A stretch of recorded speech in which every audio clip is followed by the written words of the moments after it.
जिनको सिर्फ़ और सिर्फ 12,000 रुपये मिले हैं, जबकि बहुत सारे ऐसे ख़ानदान हैं जिनको 12,000 रुपये से भी ज़्यादा दिए गए हैं।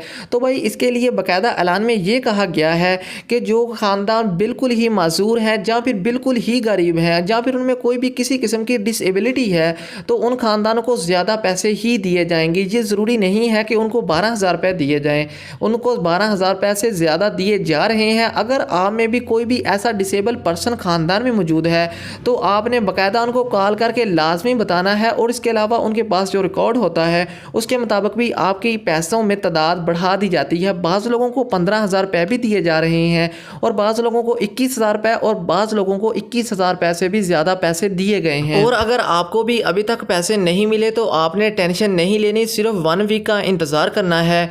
नेक्स्ट वीक तक आपको कंप्लीट बता दिया जाएगा आपको पैसे दिए जाएंगे या फिर नहीं। मेरी बहनों और भाइयों, आपने किसी भी वीडियो के नीचे अपना मोबाइल नंबर और अपना आईडी कार्ड नंबर दर्ज नहीं करना, क्योंकि बहुत सारे लोगों के साथ फ्रॉड हो चुका है। मैं नहीं चाहता कि किसी भी और बंदे के साथ मज़ीद फ्रॉड हो, इसलिए मैं आपको हर वीडियो में ये बताता आया हूं, आपने किसी भी वीडियो के नीचे अपना आईडी कार्ड नंबर और अपना मोबाइल नंबर इंटर नहीं करना। और बहुत सारे लोग ये कह रहे हैं कि इससे किसी को भी पैसे नहीं दिए जा रहे, तो मैं अपनी वीडियो के नीचे आने वाले कुछ कॉमेंट्स को आपके सामने शो करवाता हूँ, जिसमें उन्होंने बाकायदा कहा है कि हमें पैसे मिल चुके हैं। तो भाइयों, सबसे पहले आपने अपने माइंड से ये बात निकाल देनी है कि इसकी मदद से पैसे नहीं दिए जा रहे, पैसे इसकी मदद से मिल रहे हैं, और तकरीबन हर रोज़ाना की बेस पर 1 से 1.5 लाख ख़ानदानों को इसकी मदद से पैसे दिए जा रहे हैं। और आइंदा आने वाले वीक में आपका भी उस ख़ानदान में नेम हो सकता है।